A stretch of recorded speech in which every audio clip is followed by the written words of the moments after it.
Hey everybody, this is World War Guy here today, and as you guys can probably tell, it is our June update.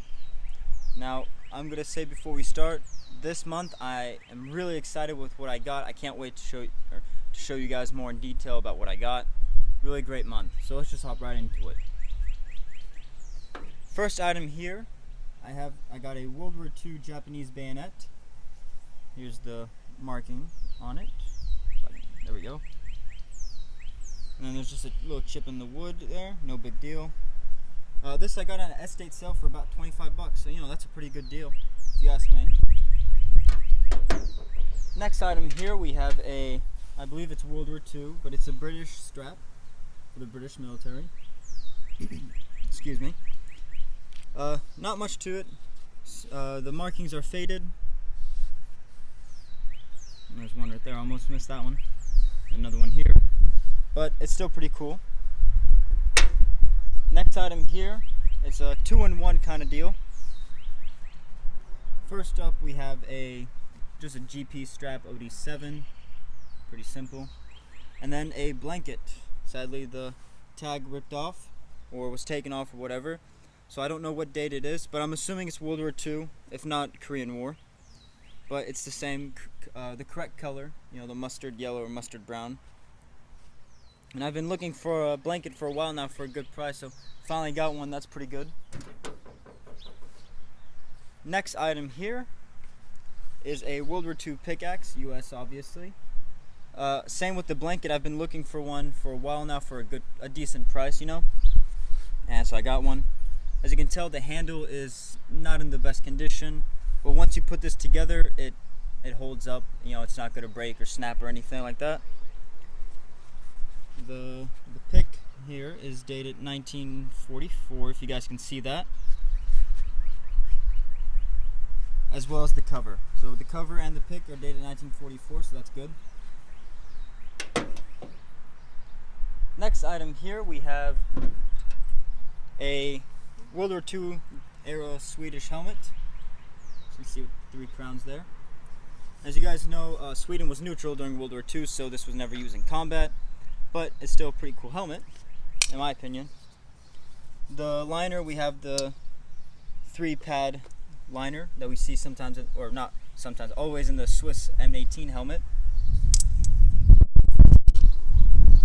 We have the guy's name right there, and then either his serial number, which I think would be too small of a number, or his unit number, something like that. So yeah, pretty cool helmet.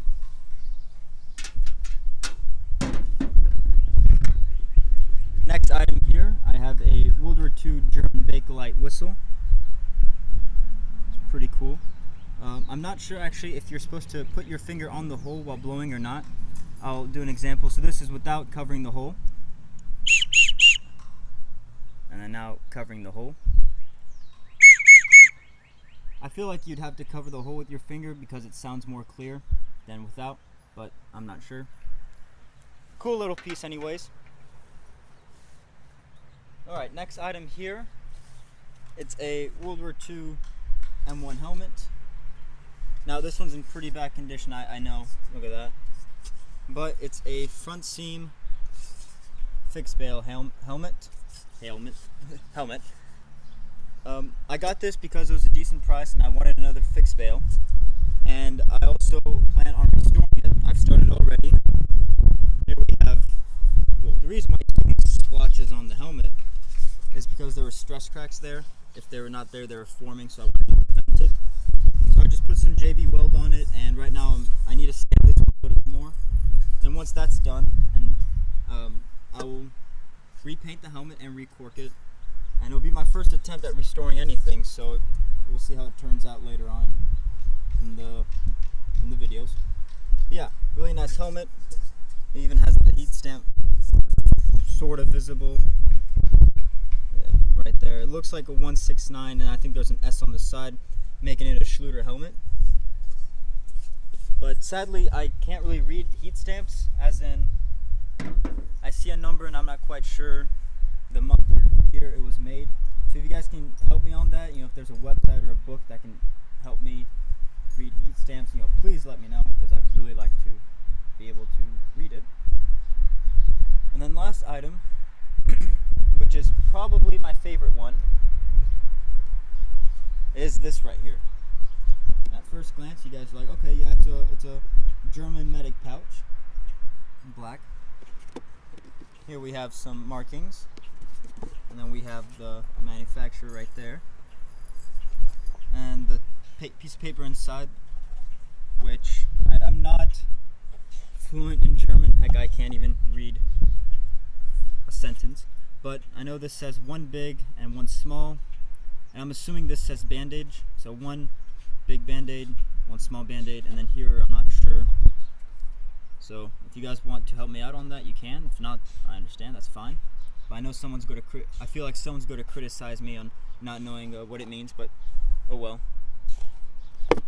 And then you guys are probably wondering, well, what's the date on this? Oh, let me show you. Here's the date. That's right, 1909. So this thing is pre-World War I. It's over 100 years old, and honestly, it's in pretty good condition. Yes, this part here was ripped off, snapped off, whatever, and there's some, I guess you could call it chipping in the leather. But overall, besides those things, it's really in good condition. This opens well, doesn't look like it's going to rip off anytime soon. I put oil on the straps so I can remove the straps from the metal fittings there without worrying about ripping it. Of course, I'm not going to yank on it, but you know, if you want to close it or open it, you don't have to worry about ripping it. Granted, there are some cracks there, so you have to be careful about that, even though I did put oil on it. But overall, it's in great condition, and it's one of my favorite things in this month. Oh, and with this, it is now officially the oldest thing that I own in my collection. So a little celebration there, I guess, if you want. So that's pretty cool. So yeah, that really concludes the video. Excuse me. Another thing, the reason why it looks like I might have a little bit more than usual, excuse me again, is because my birthday was this month, which is pretty cool. I'm happy about that. My girlfriend actually got me the strap, this pouch, and the whistle there. That's really nice of her. And besides those things, I got a lot of things that I've been wanting. So the pickaxe, the helmet, and the blanket. And then, of course, she got me the 3 things which I think are really cool. And then I got the bayonet, helmet, and the GP strap, which are nice additions as well. But besides all that, I also got a little weird transition, but I also got a little microphone for my phone for videos. And I'm using it in this video. And there's some parts where it doesn't sound perfect. I'm sorry, I'm still messing around with it, trying to master it, I guess you can say. But hopefully the sound is better. You can hear my voice more clear. Again, I'm still in I'm still messing with it, see how well it works, see how far away I can go with it. Yeah, but for this video I wanted to try it, and besides, before I start rambling even more and more, if you guys like the video, please drop a like. It's nice to see it. If you guys want to comment on anything, such as the heat stamp on the helmet, or to tell me how cool the pouch is, because it's a really cool pouch, please do so. I like reading comments. Dogs running by. And if you're watching this video and you didn't subscribe yet, what are you waiting for? Hit that subscribe button and you won't regret it. I got pretty good videos. I try to produce at least 2 videos per month, but I'm trying to do more than 2 now. But besides all of that, remember, you guys have a good day.